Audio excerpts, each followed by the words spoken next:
Hello everyone, this one's a little video on how to use NZGrapher for 3.10 inferences. Alright, so I'm just going to use the KiwiBird built-in database just to have a look. I'm going to just quickly show us you would be expected to still put the dot plot and box and whisker stuff in. Stuff we would have done in previous years, but let's just say we're going to put a numerical variable of height, and we're going to put in to gender. You got two different categories there. We don't need this. I was playing around with it before. So you need your box and whiskers plot clicked, and you've got that happening there. Now these have got this funny little double thing happening. You don't have to worry about that because we're not. I'm going to go to. Actually, no, I'll keep it there. I've got this happening, and your summaries. You need your summaries up there. I want to see these on your report. You've also got.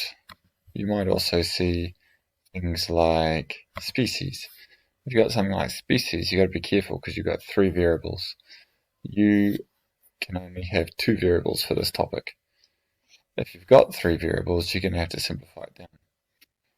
I'm going to go back to gender. This is the first part. Now when you want to do your bootstrap distribution of the difference between the medians, I'm going to use the medians for this. So you've got a few outliers. And we've still got our heights here. We can see there's a bit of a difference here. I don't need to click any of these for this topic. That should be fine. I'm going to change my title. I'm not going to. You can do it when you're doing your assessment. Now let's say we did choose species. You've got to choose only two variables. You can change things around. Sampler more have a few things. You can create a new variable from two variables. You can create. So I could do a condition. That's probably better for numerical. Regroup. You could have a little bit of play around with these. I'm gonna go for sample. I'm going to sample based on the species, and I'm going to just take all of them.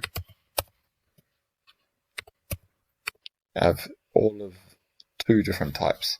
That way, when I go back to it, when it's done its sampling, watching my jig, it has only two variables that we can see when it's loaded.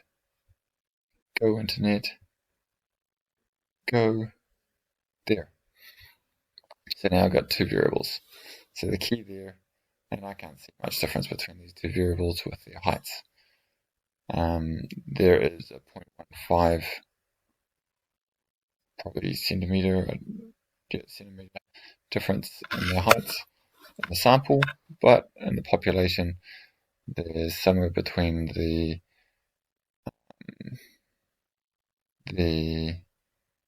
whatever TOC stands for, it's bigger by 0.7 centimeters, or New Zealand brown bird kiwi is bigger by 45 centimeters.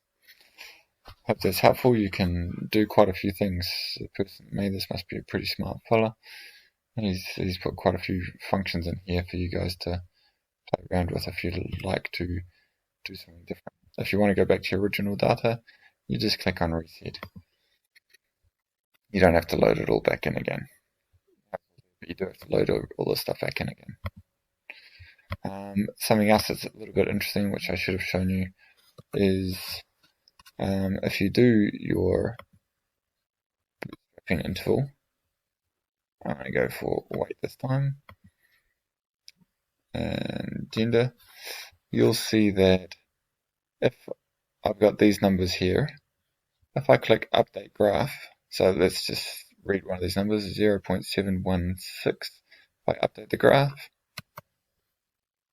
that number changes slightly, and that's because it has done re-randomization.